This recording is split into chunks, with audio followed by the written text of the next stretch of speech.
Hey everybody, Nathan Smith, your favorite local realtor here, and today I wanted to make a video about something called wholesaling. Wholesaling, what is it and why you should want to know if you're a seller. Alright, picture this. You're selling your home and a buyer brings an all-cash offer. But plot twist, they don't actually plan on buying your home, they plan on selling that contract to another buyer. Well, that's wholesaling. In simple terms, wholesalers are like middlemen. They get a house under contract and then turn around and sell that contract to another buyer at a higher amount. So they never officially own your home, they just flip the paperwork. It's kind of like reserving a front row ticket for a concert and then turn around and selling that front row ticket to someone else at a higher price. Except in this case, it's not a concert, it's your house. Well, here's what you need to know first. Many wholesalers promise a quick and fast close, but their goal is to make a profit, not necessarily give you the best deal. If they can't find the end buyer, they may ghost you or try to renegotiate at the last minute. Number two, it's not always a sure thing. Since wholesalers don't plan on closing the deal themselves, it all hinges on their ability to find someone else to take over the contract. If they can't, your deal is usually dead in the water. Number three, they do not need a real estate license.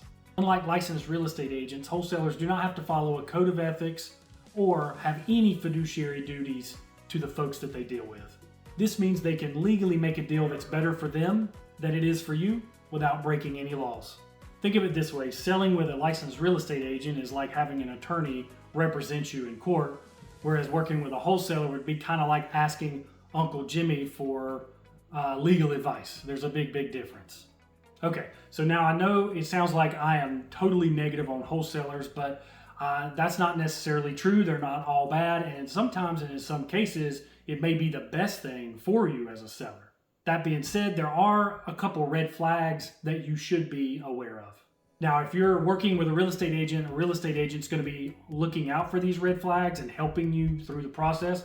But if you are selling your home on your own, this is going to be vital information for you. So not all wholesalers are bad, but some are just masters at looking legit. So here's what to look out for. Number one, they won't let you talk to their buyer. This is likely because they're still looking for one and do not have one. Number two, they promise no inspections or anything like that, no showings, inspections, but then they start taking forever to close. They don't put down real earnest money. A real buyer will typically put down a healthy deposit.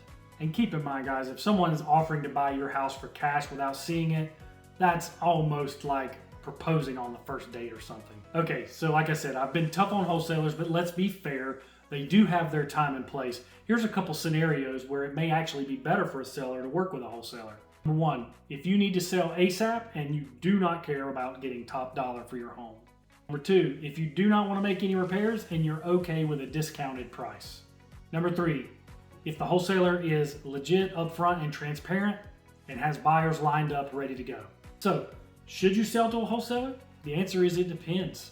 Just know who you're dealing with, read the fine print, don't be afraid to ask questions. And hey, if you ever want a real estate agent that'll give you the full picture, no smoke and mirrors, hit me up. I'm happy to answer any questions you might have.